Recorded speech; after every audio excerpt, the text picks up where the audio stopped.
Okay. Welcome. Hello, everyone. My name's Hьюстона King. Thank you for coming. I'm very pleased to be here in Russia and to be at the Message Demand Film Festival. But I love your country. I've had a great time in Moscow and St. Petersburg, and I'm also a soccer player, so I got my jersey. This is the local team, right? And so I thought I might start with, has anyone here made a film before? Oh, so it seems like you're pretty experienced filmmakers. It's a great way to get rich. It's not such a good way to make a living. But hopefully I can shed a little light on how you can do both. The other thing that I really believe in the film business, and William Goldman said it, no one knows anything. And while he was talking about that no one knows how a film will perform when it opens, it also applies to that there are limitless ways to make a good film. There are limitless ways to make a bad film. And so listen to what I have to say, but in the film business, they encourage innovation. They encourage risk takers. And so the thing that you need to trust the most is your gut. But my background is, before I got into the film business, I was a banker for 7 years. But since I've gotten into film, I've produced 8 films. I've sold as an agent 60 films, and I've put 10 films in theaters. And many of the films are very similar to the ones that you would see at Message Demand. Good films, but not easy films to sell, not studio films, films that take a lot of work to get out into the world. But what I thought I'd start with is, what does a producer do? A lot of people think the producer is only in charge of money. Does anybody want to answer that question? What does a producer do? That is correct. It's called show business, and the producer is responsible for managing the show as well as the business. What do I do on a normal film is, the first thing you have to do is find material. And that can come from a script or article in a newspaper, a life story of someone famous or someone not famous, or a book or even a comic book. This is the most important part of making a film. It all begins and ends with a great script. I see a lot of times in the film business people wanting to rush into production when they really should spend extra time working on the script. Because a great script has an exponential effect on the rest of the process. A great script gets you a better director, it gets you better actors, it gets you a better crew, it gets you money. And then when the film is finished, it gets you a better distributor, it gets you better reviews. If you can spend more time on the development of your script, you will spend a lot less time making the film and selling the film, and you'll be able to make another film that much sooner. The trick is, sometimes things start to come together and you maybe even have the money and you just can't resist the temptation to shoot. But sometimes you need to resist that temptation and make sure the material's right. As a writer-director, or as a director, if you really work the script, you're better prepared to work with your actors when they come up with new ideas. For example, they might come up with something on set which you've already thought through and figured out why it might not work. It doesn't mean that you don't change the script, but if you have a script that's right here, that means your cast, your actors can take it here. The other way to think about it is, great actors are great improvisers, and you only get great actors with great scripts. Yes. And what is a good script? Somewhat in the eye of the beholder, or it's relative. However, the first thing you have to do is ask yourself some very basic questions that are very similar to reading a book. Do you follow what is happening? Do you understand what is happening on the page? Another way to say, can you see the page, is an expression that we use. While you're reading it, do you actually see in your mind what is happening? Did you read it in one sitting? If you couldn't put it away, that's a good sign. Did you cry? Did you feel emotions while you were reading it? These are all very basic things, but there are a lot of basic things that people don't pay attention to. And then lastly, and more commercially or more superficially minded, is this a story that you think can be marketed? It's very difficult already in the film business. It's even more difficult to make films that are not in the English language. Furthermore, Russia has no tax credits like many places in the rest of the world, so there's no incentive from the government to shoot here right now. And so then you need a director, obviously, and sometimes the director comes with material, sometimes the director comes to you, and this is an extremely tricky, very complex relationship that a producer and a director has. Essentially, as I see it as a good producer, I only find ways to say yes to my director. But it may come with some modifications to what he originally wanted. But if you find a good director, stick with him, because then you'll just have a relationship where each of you understand each other, and you reduce all the drama that can come with production of a film. And there's a lot of drama that can come with production of a film. And some directors can be really difficult.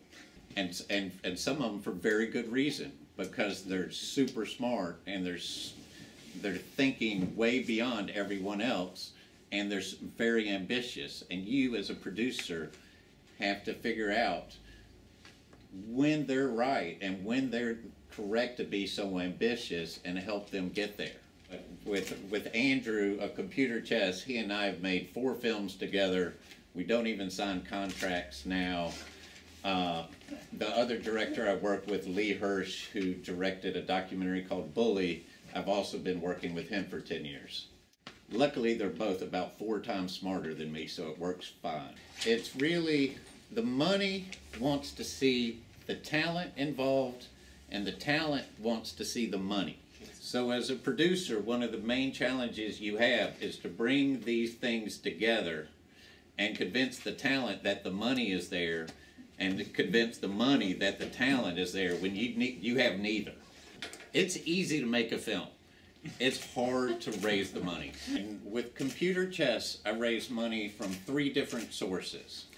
From private investors, and then something called crowdsourcing, which is like the most famous brand is Kickstarter.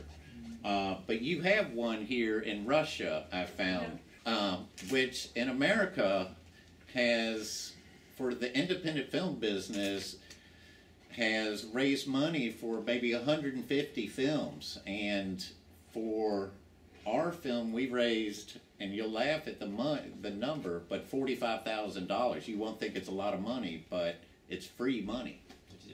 And then for the third source, I raised money via grants from foundations. And that's a very similar financing hybrid model that you will find in all films now. There's very few films that are financed by one source.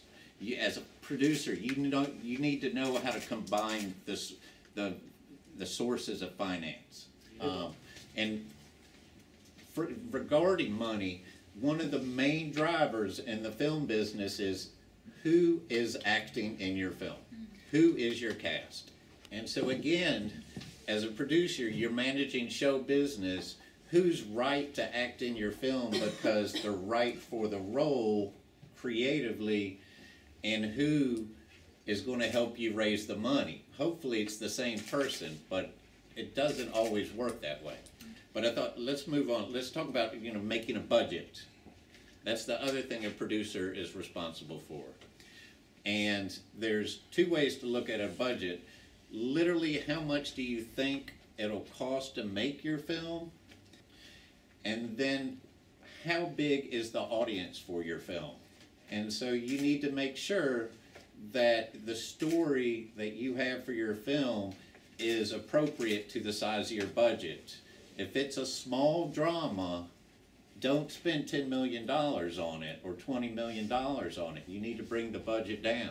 And bringing the budget down is one of the really good things I think American independent filmmakers are that we're good at. We've been able to ask people to work for little or no money, or with deferments, or being able to use very small crews or shoot films without unions bloating the cost of the budget. But again, that also goes back to how good is your script? People will work for less if they think the material is great.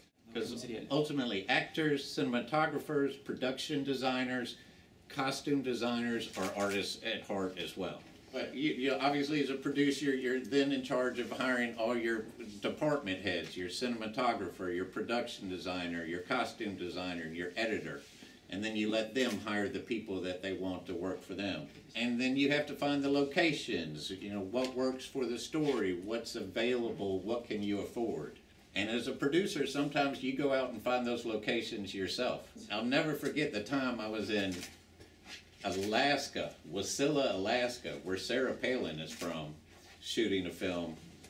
I was looking for a trailer, and I knocked on a door, and a woman came out. She had just gotten out of the shower, and she said, "Hold on one moment." 5 minutes later, she walks around to the front with a dog that's the size of a horse. And the first thing that she says to me is that she has a gun. But that's just another day in the life of a producer. And then obviously you plan the schedule. The schedule for shooting a film can be 2 weeks, it can be 3 months, depending how big the film is. And that, again, is a very interesting balancing act between the story, because for the actors, it's always better for them to go in the way that the script was written, and time-wise and narrative-wise. But a lot of times you can't do that because of availability of cast or location, so you have to balance all these things and switch up the days a lot of times. What teams are popular now in world from commercial point of view? While it's not my favorite, horror and action are the easiest to finance. And anybody want to guess why that is? It's international. You don't have to translate it. Action is easy to sell in Russia as it is in America, as it is in South Africa. You don't lose things in the translation. And then, you know, you've made the film, you're now in post-production, and, you know, I can't tell you how amazing editing is. Editing is a wonderful process. And I can't recommend spending a lot of time on hiring a great editor, because they can really, really perform magic. Because if you have a good script, you have a good director, and then a great editor, your film just keeps on getting better. Every relationship with the director is different. Some need more hand-holding than others. While I have input on every aspect of the creative process with Andrew, if he doesn't do what I say, I'm okay with it. Because he normally is 2 steps ahead of me. He's that good. But sometimes with a first-time director, you need to do more hand-holding. So what's the polite way of saying that the director is doing something very wrong? I think with all creative people, it needs to be done in a way where they don't feel threatened or they don't feel embarrassed. Because the last thing you ever want to do with someone who's creative is scare them from being creative. They need to think that you have their back and that you are supporting them, so they feel brave enough to come up with new ideas and take risks. And sometimes you just have to hope they're right.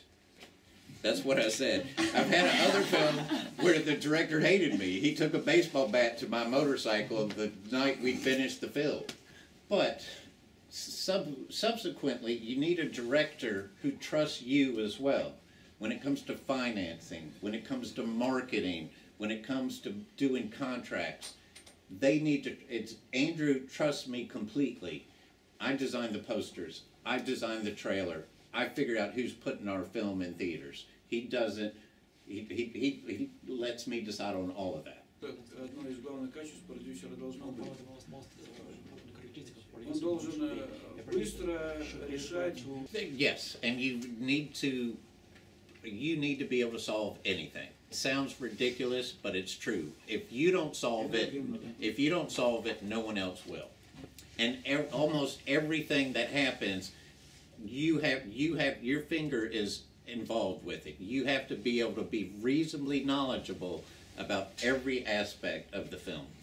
But that's why I love it, because I use the left side of my brain and the right side of my brain, and it's just always very challenging, and I'm always learning new things, and I don't have to do any of the publicity. Как он подзаряжается? I don't get tired a lot. I'm pretty young. I'm pretty lucky so far. It's probably they're probably spending, our distributor in America is probably spending 75% to market 75% of our budget to market the film.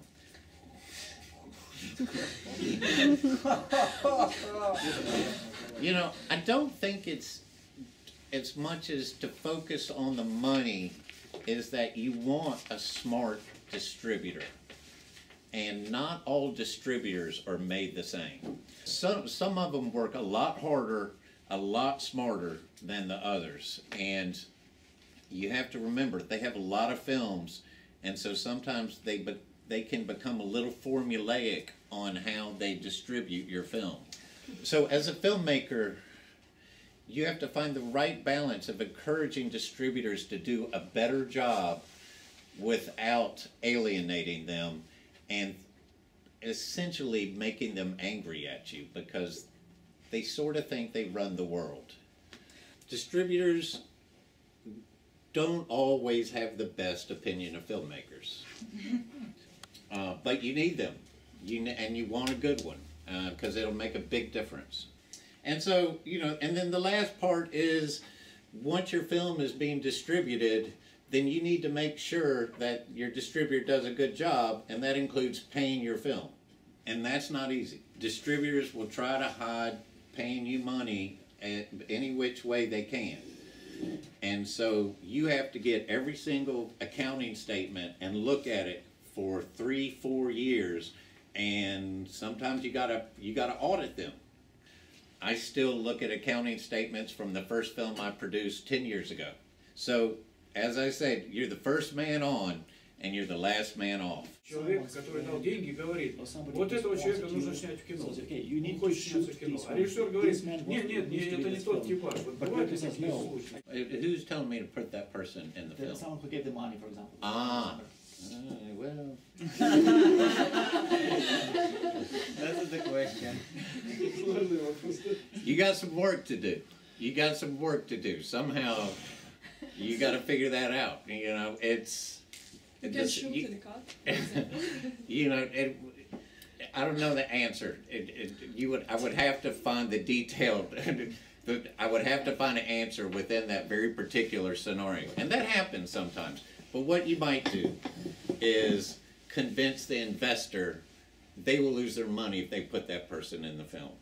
Or I might tell the director he has no film to shoot unless he puts that person in the film. And maybe we make that role a little bit smaller. There's always a way to yes. That's the thing that I've learned as a producer. You can always make a situation work. There's lots of levers that you can pull to make things work. As a producer's rep, as an agent, I've probably sold 60 films. 50 of those films lost money. It's like the venture capital business. You might have 10 films, 1 or 2 really work out well and pay for the rest that lost money. I work a lot harder than a lot of my friends that are this age for a lot less money. but they don't get to come to St. Petersburg either. And you know, I don't have a wife. I'm not married. And I don't have children. This So I know.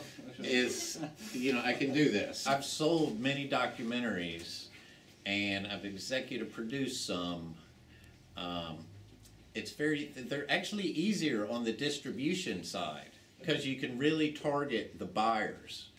The TV companies and the folks that buy documentaries are the same people over and over again, and so it's easier to actually target who your buyers are. So on the sales side, it's been a good business for me, and I've worked on some really great documentaries. The problem with production on documentaries is you don't know when you're going to finish making it. Completely agree. But what we're seeing in America is that documentaries have been doing pretty well this year. I think it's a tendency of people watching so much reality TV that's actually helping the documentary film business as well. Thank y'all so much for coming. I really amazing. appreciate Thank it. you for you. Thank y'all. And I'm happy to be here. Thank you. We cut our hearts, I would say. My at least.